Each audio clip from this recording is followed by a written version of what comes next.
This is Kanji in Danzanru Jiu-jitsu. I'm your host, George Arrington.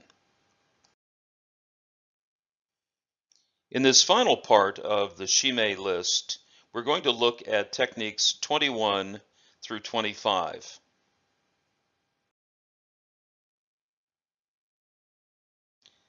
The techniques found in these videos are from the Mokuroku scroll, or the catalog scroll, from Professor Henry Seishiro Okazaki. He would award these scrolls to students who reached the level of second-degree black belt, which he considered instructor. As I've said before, a scroll is not called a mokuroku. A scroll is called a makimono, meaning a rolled up thing. The term mokuroku specifically means catalog. Now, the techniques found in this video are taken from the Shime portion of this scroll. In this video, we're going to look at the last 5 techniques, which are shown here.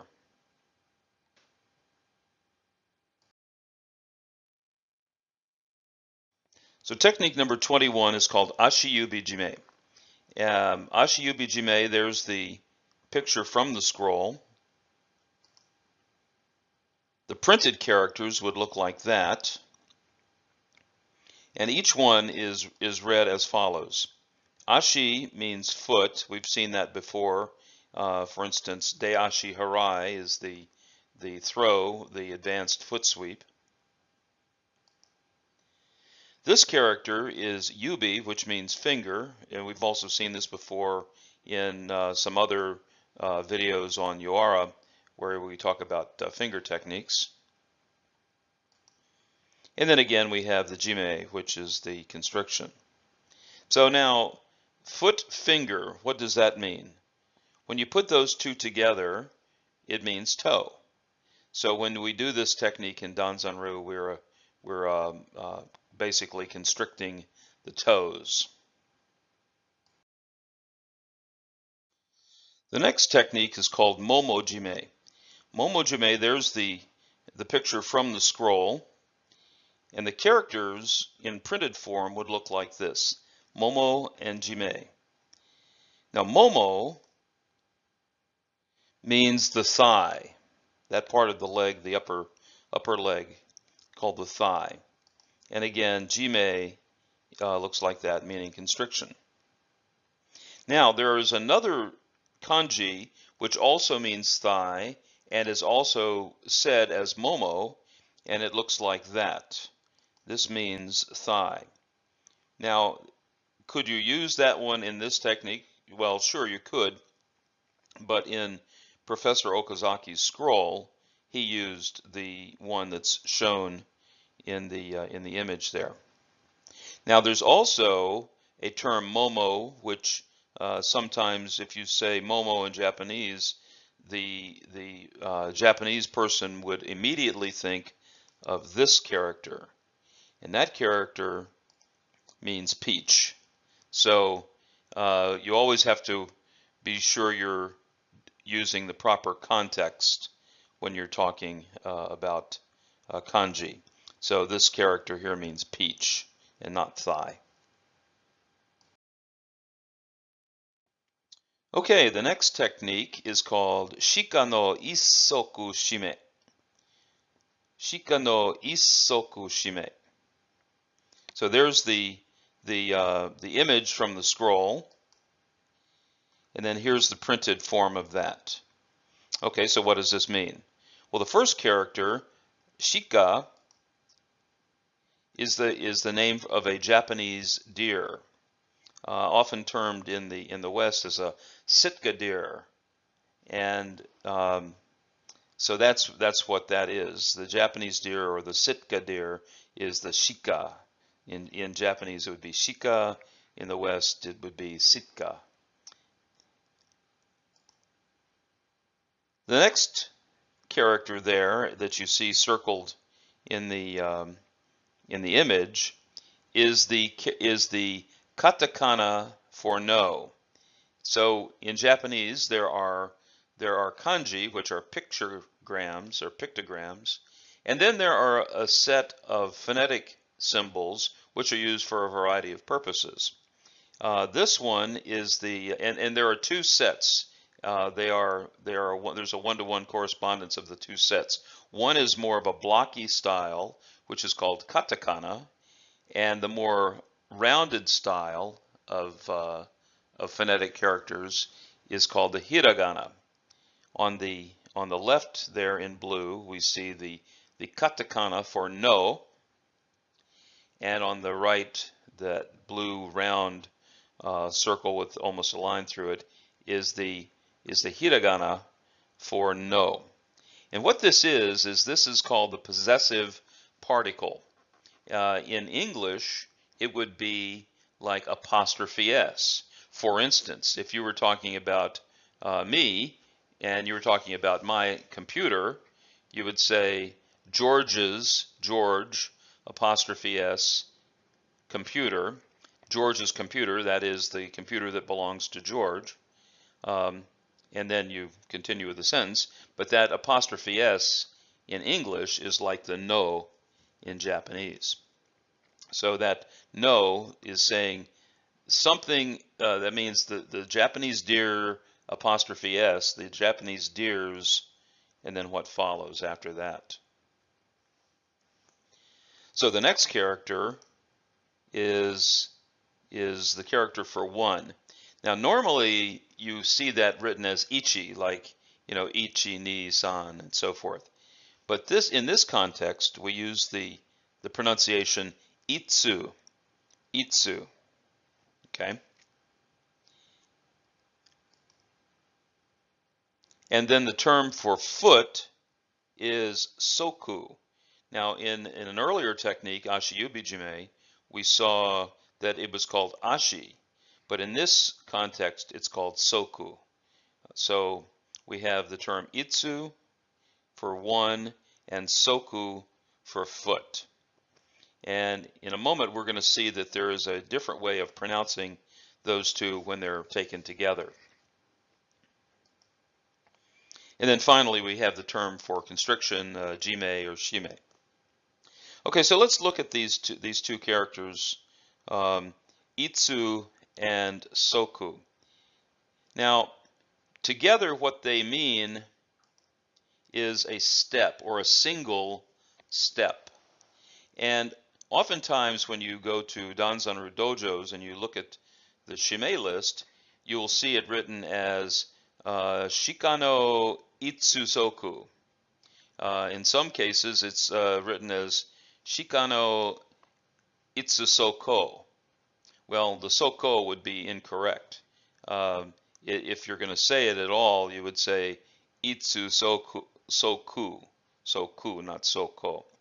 But anyway, the two characters that you'll see a lot in Danzanru dojos, and in fact, from historical photographs of Professor Okazaki's dojo, the boards which were written by non-Japanese say shikano itsu soku.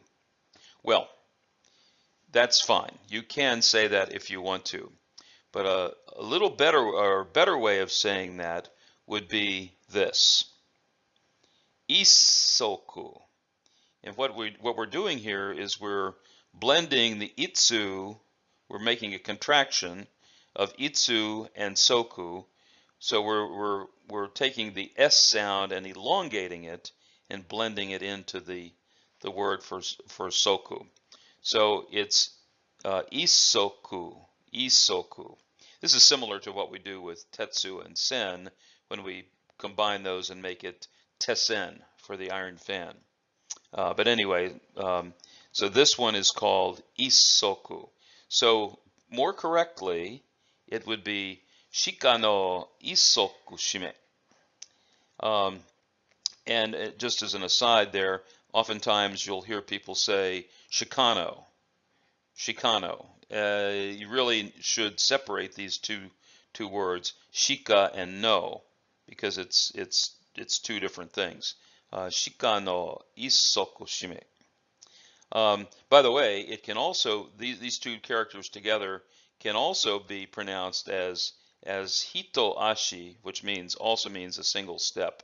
So, but in this context, we say isoku. And so this is the preferred version of that. Okay. Oh, by the way, you may be curious, what does a Sitka deer look like?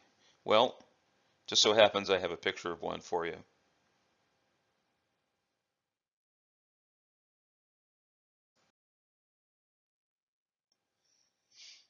Okay, the next technique is Shidare Fuji Jime.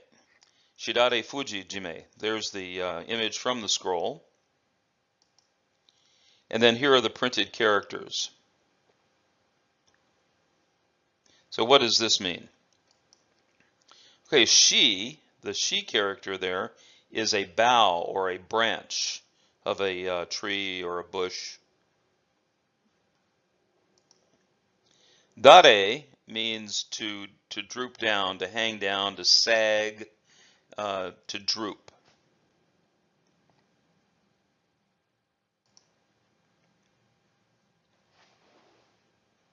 Fuji is the character for the wisteria plant. That's a flowering tree that is seen. So together, all of these are the drooping or hanging down, the hanging wisteria. And again, we have the jime at the end. So this is often translated as the hanging wisteria strangle or hanging wisteria choke. And one might understand that by looking at a picture of a hanging wisteria or a Shidare Fuji, and it looks something like this.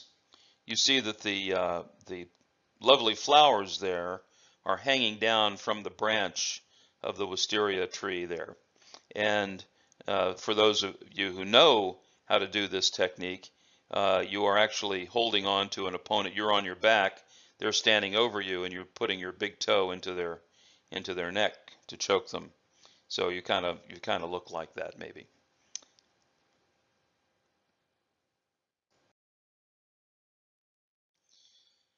So the final technique that's found in the shime list is what is known as tatsumaki jime. Tatsumaki jime. So here's the image from the scroll. The printed characters look like this. The first character, Tatsu, is dragon. The second character is winding. Now that's not a winding. That's winding, as in rolling something up. In fact, a scroll itself is called a wound up thing, a makimono. So that means a wound up, rolled up thing. The makimono is, and so this one, maki means to wind or a winding. And then the last character again is jime. So what does this mean? Well, we have the two characters dragon and winding, and together they mean a whirlwind or a tornado, if you wish. And there's a tornado. So that's what this means. Sometimes this has been kind of mistranslated as standing, winding, strangle. And in that case, Tatsu would be a different character, the character for stand, which is Tatsu. But in this case, it is the character for dragon. So a dragon winding, a Tatsumaki is a whirlwind or a tornado, or even if you're on the sea, it would be a water spout. So that's what Tatsumaki is, a tornado or a whirlwind. Now, if you are reading more modern Japanese, the character for dragon has been simplified. I think I spoke of this in an earlier video, that a lot of the characters in Japanese have been simplified. Specifically in the late 1940s, there was what was called the the Toho Kanji, or the Toyo Kanji, which um, um, is where they made a reformation of a lot of the characters, simplified them, and so a lot of the characters that are seen in older documents have been simplified. That sometimes makes it difficult for those who are trying to read the documents to say, oh, what does that character mean, when they're looking at a more looking at an older version of the character. So the character for dragon there that's in black at the top there for Tatsu has been simplified now in modern Japanese to look like the red character there for dragon. So that is dragon, and then we have the winding, which is the same. So dragon winding or whirlwind constriction. Much of the material that's found in these videos was taken from my book, Mokuroku and Kaiden Sho, the official documents of Danzanru Jiu-Jitsu. In this book, I translated several of the scrolls, as well as some other key documents, specifically the Kaiden Sho, which was a diploma that was issued by Professor Okazaki in 1948. And then there's some other material in there that's of interest to those that want to delve more into Danzanru. This book is available at Amazon.com. I encourage you to get it. Here's a page from that book, specifically the Shime translation. And what you notice there on the left part of it is I have the actual image of that portion of the scroll. And then on the right, I have three different versions of amplification, if you will. I have the printed version of the characters. I have the what's called Romaji, which is the way to say it written out in English. So if you want to read what those characters are saying, that's what the middle box is there. And then finally, on the bottom, I have the actual translation from Japanese to English of those techniques. Well, this concludes the series on Shime. I hope you got a lot out of this series. I would encourage you to keep an eye out for upcoming videos on other lists. And as always, I thank you for watching.